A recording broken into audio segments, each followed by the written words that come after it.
جس طریقے سے آپ پر تشدد ہو رہا تھا اس وقت آپ کے مائنڈ میں کیا چیز چل رہی تھی؟ جو ایسے واقعات ہوتے ہیں یہ پبلسٹی سٹنٹس بھی ہوتے ہیں، بلیک میلر ہے تو 2 نمبر ہے تو پیسے لیتا ہے، پتہ بھی ہے کہ یہ شیر کے منہ میں ہاتھ ڈالنا ہے۔ یہ آپ کو پتا ہے میں ٹی وی پہ ہی کرنا پڑتا ہے تھوڑا سا ذرا بڑھا چڑھا کے بتا۔ کیا چیز ہے جو آپ کو ٹیکے نہیں بیٹھنے دیتی؟ آپ پر گولیاں بھی چلیں، وہ ویڈیو اس وقت بہت وائرل ہو رہی ہے جس میں آپ ایک شخص کو تھپڑ رسید کرتے ہیں۔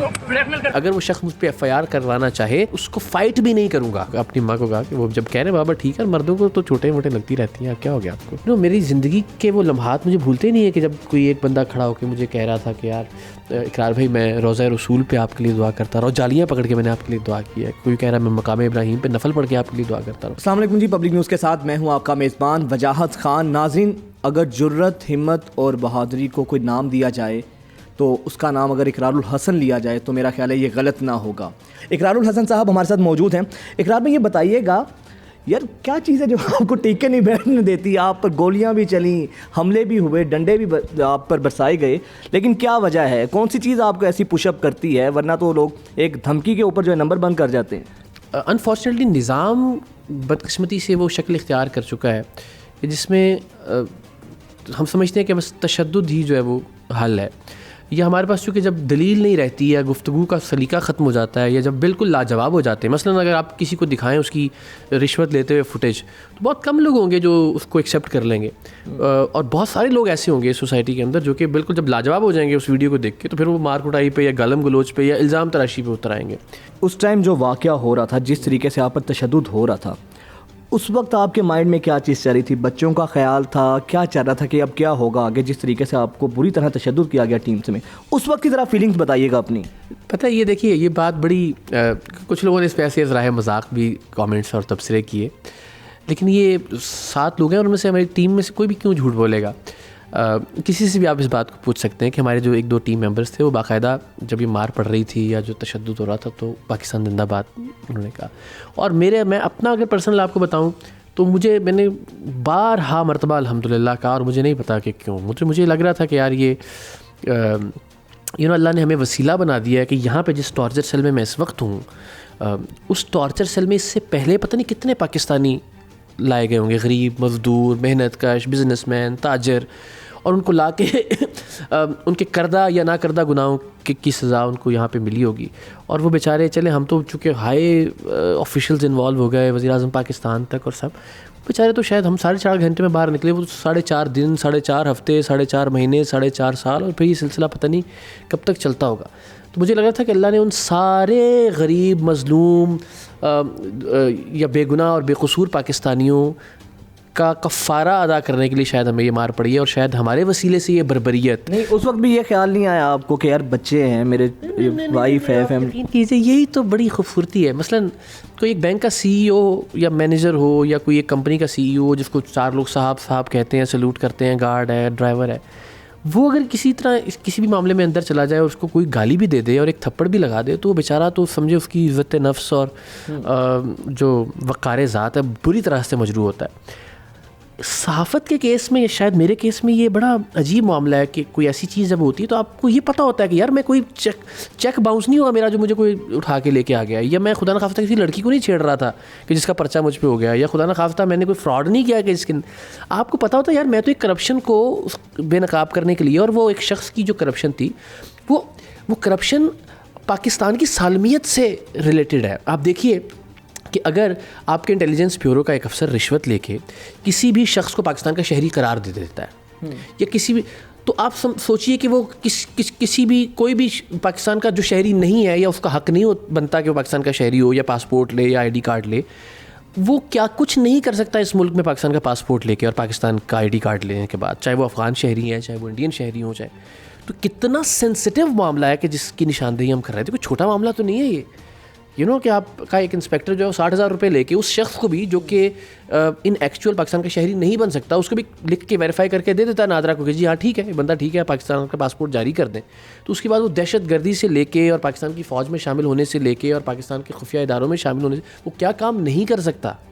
جب آپ کے پاس ملک کا شناختی کارڈ آ گیا یا ملک کا پاسپورٹ آ گیا۔ تو اٹس سیلف یہ پاکستان کی سالمیت کا معاملہ تھا، اور ہم بہت ہی بہتر طریقے سے چاہ رہے تھے کہ ان کے جو سینئر افسران ہیں ان کے نالج میں یہ لے کر آیا جائے۔ تو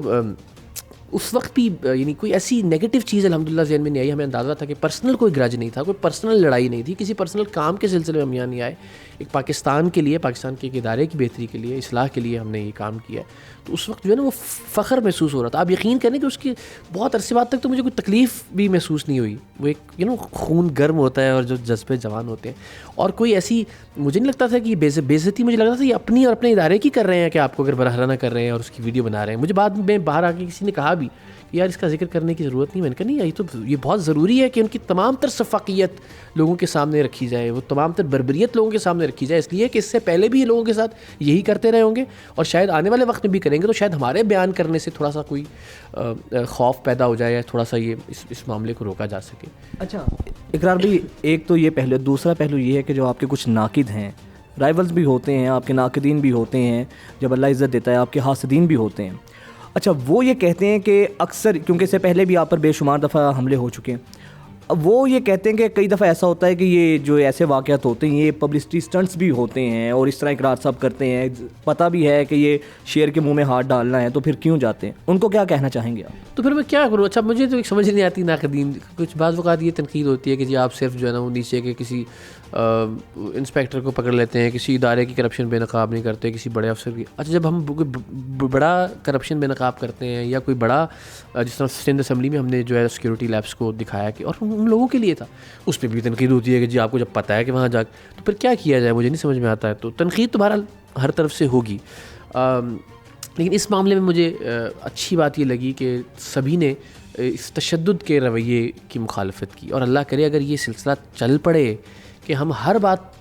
پر اختلاف کریں لیکن کم سے کم اس بات پر متفق ہوں کہ یار یہ متشددانہ رویہ جو ہے کہ وہ جو مار پیٹ ہے, یہ دیکھیں مجھ سے بھی ایک حرکت سرزد ہوئی تھی جب وہ ایک 12 سال کی بچی کو وہ بلیک میل بھی کر رہا تھا. میں معذرت آپ کو کٹ کروں, یہی سوال میں آپ سے کرنے لگا تھا کہ اکثر آپ کی اب وہ ویڈیو اس وقت بہت وائرل ہو رہی ہے جس میں آپ ایک شخص کو تھپڑ رسید کرتے ہیں, تو اس بارے میں آپ کا اپنا کیا کہنا؟ ویسے اس پہ تو میں آلریڈی ایک ورژن دے چکا تھا. وہ ظاہر ہے چونکہ دانستان جان بوجھ کے اس کو, وہی جو آپ جن محبت کرنے والوں کا ذکر کر رہے ہیں تو وہ اس کو لے کے آ رہے ہیں سامنے, تو اس پہ میں معافی مانگ چکا اور میں بتا چکا کہ یہ ریزن تھی کہ وہ ایک 12 سال کی بچی کو اس کے ہاتھ پیر باندھ کے اس نے اس کی برہنہ کر کے ویڈیو بنائی, اس کو 4 سال تک بلیک میل کرتا رہا, جو کہ اس کا مطلب 8-9 سال کی بچی تھی اس سے پہلے, ٹھیک ہے. اور جب ہم نے اس کو پکڑا تو وہ اسی بچی پہ الزام لگا رہا تھا کہ میری گاڑی میں سے پیسے چوری کرے, حالانکہ وہ بیچاری اپنی USB ڈھونڈ رہی تھی کہ وہ جس میں اس نے اس سے وعدہ کیا تھا کہ میں تمہاری ویڈیوز لے کے آؤں گا اور ڈیلیٹ کر دوں گا. تو اس وقت ظاہر ہے وہ اٹھ گیا, مگر میں نے ریزن بتانے کے ساتھ ساتھ یہ بھی کہا کہ یہ نہیں کہ آئندہ اس کو جواز بنا لیا جائے کسی پہ بھی ہاتھ اٹھانے کا. میں اس پہ شرمندہ ہوں. میں نے اس وقت یہ کہا کہ اگر وہ شخص مجھ پہ FIR کروانا چاہے تو میں اس کو فائٹ بھی نہیں کروں گا. اچھا جی, میں نے وہ جو ویڈیو ہے اس میں آپ دیکھیے کہ میں خود کو پیش کرتا ہوں کہ اگر وہ کوئی بھی لیگل کارروائی کروانا چاہے تو میں یعنی سرنڈر کروں گا کہ بالکل ٹھیک ہے مجھ سے یہ سرزد ہوا اور جو مجھے قانون اس ملک کا سزا دینا چاہے اگر وہ چاہتا ہے. تو پہلاج آپ سے ماشاءاللہ بڑا آپ کا لاڈلا بیٹا ہے, اس کا اس پہ کیا ریئیکشن تھا فیملی کا خاص طور پہ؟ آپ پہلاج جو ہے جی وہ اس کی عمر 3 سال تھی جب پہلا اٹیک ہوا مجھ پہ, اور اس نے پہلی بار سنا کہ بابا پہ حملہ ہو گیا ہے, بابا پہ فائرنگ ہو گئی ہے. وہ ایک ٹنڈو میر محمود کا علاقہ تھا حیدرآباد میں جہاں بچیاں بیچی جا رہی تھیں سر عام اور خریدی جا رہی تھیں, اور ہم نے اس کو نیٹ ورک کو پورے بے نقاب کیا اور پورا علاقہ ہم پہ حملہ آور ہو گیا تھا. اس نے اس وقت پہلی بار گھر والوں کو روتے ہوئے دیکھا, پریشان دیکھا. پھر وہ آہستہ آہستہ ایک وقت آیا کہ ہم جب اریسٹ ہوئے سندھ اسمبلی میں تو وہ سارا وقت باہر تھا, بلکہ وہ اس نے 1-2 انٹرویوز بھی چھوٹے چھوٹے سے دیے. تو وہ اس کی ٹریننگ ہی آپ نے میرا خیال ہے ایسی کر دی, بس وہ غیر حالات و واقعات نے کر دی. میں تو کبھی بھی نہیں چاہتا تھا کہ بچہ جو ہے وہ, تو وہ اس نے بلکہ اپنی اماں کو حوصلہ دیا. اس نے کہا بابا کی جب آپ سے بات ہو گئی ہے اور بابا کہہ رہے ہیں کہ وہ ٹھیک ہیں تو آپ جو ہے نا وہ, بلکہ بعض اوقات جو ہے نا گھر والوں کو تھوڑا سا آپ کو بتانا پڑتا ہے کہ وہ کچھ بھی نہیں ہوا, یہ آپ کو پتہ ہے ہمیں ٹی وی پہ یہ کرنا پڑتا ہے تھوڑا سا بڑھا چڑھا کے بتانا, تو گھر والوں کو وہ تھوڑا سا اس کو میلو ڈاؤن کر کے واقعی کو بتانا پڑتا ہے. تو انہوں نے جب بھی مجھ سے پوچھا کیا, میں نے کہا کچھ نہیں بس ٹھیک ہے, بس آپ کو پتہ ہے باقی گھر آ کے بتاؤں گا. تو ایسی کوئی بات نہیں ہے, میں بات کر رہا ہوں آپ سے نارمل. تو اس نے بھی کہا, اس نے کہا آل دو کبھی بھی نہیں چاہتا کہ میرا بچہ مرد اور عورت میں اس طرح کی تخصیص کرے کہ مرد بہادر ہوتے ہیں یا عورتیں نہیں ہوتی. مگر اس نے ایک بڑا جو ہمارے ٹپیکل ایک جملہ اس نے ماما اپنی ماں کو کہا کہ وہ جب کہہ رہے ہیں بابا ٹھیک ہے, مردوں کو تو چھوٹے موٹے لگتی رہتی ہیں, کیا ہو گیا آپ کو. اچھا یہ بتائیں کہ اس واقعے کے بعد کوئی طبیعت سیٹ ہوئی ہے دوبارہ سے؟ ڈھیٹ ہے بہت, آپ پھر اسی طرح کنٹینیو کریں گے؟ نہیں دیکھیں, میں پھر کہتا ہوں میں کچھ جان بوجھ کے نہیں چاہوں گا کہ میرے پھڈے ہوں, اور میں بالکل قطن نہیں, میں کیوں چاہوں گا. چلو میں تو کروں ہی کروں, میری ٹیم کے ممبر بیچارے جن کو تو یہ اپریسیشن بھی نہیں ملتی نا کہ جن کو ٹی وی پہ آ کے لوگ کہیں واہ اقرار الحسن زندہ باد, آپ نے بڑی بہادری کا کام کیا. وہ بیچارے تو جو کیمرے کے پیچھے ہوتے ہیں, جو آڈیو انجینئر ہے, وہ بیچارے بھی پیٹے خام ساتھ میں. تو میں لیکن کام چھوڑنے والا سوال ہی پیدا نہیں ہوتا جتنی دیر تک سانس میں سانس ہے. انشاءاللہ پروگرام سریام کے توسط سے بھی, ٹیم سریام کے حوالے سے بھی اپنا جو ہماری جو جدوجہد ہے وہ انشاءاللہ جاری رہے گی. اچھا اقرار بھی, اس واقعے پہ حکومت کا ری ایکشن کیسا رہا, آپ کے ادارے کا آپ کے ساتھ تعاون کیسا رہا؟ لوگ اتنی ریٹیں کرتے ہیں, ہم تو ہر ہفتے کسی نہ کسی عدالت میں ہمیں پیش ہونا پڑتا ہے. یا تو ہم کسی کے اگینسٹ جب ہم پکڑتے ہیں کسی کو بلیک میلنگ کرتے ہوئے, 2 نمبری کرتے ہوئے, تو اس کو قانونی سزا دلواتے ہوئے, یا تو ہمیں کہیں مدعی بننا پڑتا ہے, گواہ بننا. تو یہ عدالتوں سے, کورٹ سے, وکلاء کی فیسیں, ہمارا جو خرچ ہے آنے جانے کا اس کے لیے, کسی بھی ہیئرنگ کے لیے, تو ایک مکمل طرح سے نہیں, کوئی ایسا لمحہ نہیں آیا کہ جب مجھے لگا ہو کہ یار نہیں ادارہ یہ نہیں کہتا کیا وقتہ ڈالا ہوا ہے, کورٹ بھی بھگتنا ہے کیا. بڑی مزیدار بات بتاؤں, سندھ اسمبلی کے بعد میں نے سلمان صاحب کو کہا کہ میری والدہ بھی جذباتی ہو کے ان کو فون کر رہی ہیں کہ مطلب وہ کہ نکالے میرے بچے کو. میں نے بعد میں گھر والوں سے کہا کہ پلیز ادارہ آلریڈی مینجمنٹ جو ہے نا اس وقت پریشر میں ہوتی ہے, تو اور ان کو بیچاروں کو. تو بلکہ سلمان بھائی سے بعد میں ان سے کہا کہ بس میں بڑا تنگ کرتا ہوں نا آپ کو, تو انہوں نے کہا نہیں بس تنگ کرتے رہا کرو, اچھا لگتا ہے. سیکورٹی وغیرہ کوئی ساتھ رکھتے ہیں یا نہیں رکھتے؟ اس میں مسئلہ یہ ہوتا ہے, مثلا ابھی جس طرح MIB والا معاملہ ہوا, تو اگر ہمارے پاس بھی سیکورٹی گارڈز ہوں اور ہم بھی اگر جا کے ہم نے بزور بازوئی یا بزور طاقت ہی اپنی بات منوانی ہے یا کہنی ہے, تو پھر تو کیمرے کا یا مائک کا یا جس قلم کی ہم بات کرتے ہیں اس کا تو کوئی فائدہ نہیں ہے. بے شمار لوگوں نے آپ کو ساتھ اظہار یکجہتی کیا, کچھ تنقید بھی کرتے ہیں, کریٹکس بھی کرتے ہیں, تو دکھ تو کہیں نہ کہیں ہوتا ہے کہ یار اتنا میں قوم کے لیے کام کرتا ہوں یا ایسا ہے کہ کیا دشمن بہت ہے. مثلاً آپ سوچیے اگر ایک کرپٹ پولیس والے کو میں پکڑتا ہوں ٹیلی ویژن کی اسکرین پہ, تو آپ کے خیال میں کیا وہ صرف ایک پولیس والا جو ہے وہ یا اس کے خاندان والے ہمارے خلاف ہوتے ہیں, یا گھر میں بیٹھا ہوا ہر کرپٹ پولیس والا جو ہے گھر میں بیٹھ کے گالی دیتا ہوگا کہ یار یہ تو بڑا بدبخت اینکر ہے اور بلیک میلر ہے, یہ تو 2 نمبر ہے, یہ تو پیسے لیتا ہے. تو 1000 جو پروگرام ہم نے جن مافیاز کے خلاف کیے ہیں, آپ کے خیال میں محبت کرتے ہوں گے ہمیں, یا ابھی جن رشوت لینے والوں کو اور یہ مار پیٹ کرنے والوں کو پکڑا ہے, تو جتنے لوگ پاکستان میں مار پیٹ کرتے ہوں گے اور مار پیٹ کر کے پیسے لیتے ہوں گے, اس کے علاوہ پیسے لیتے ہوں گے, آپ کے خیال میں کیا وہ اس وقت دعائیں دے رہے ہوں گے ہمیں؟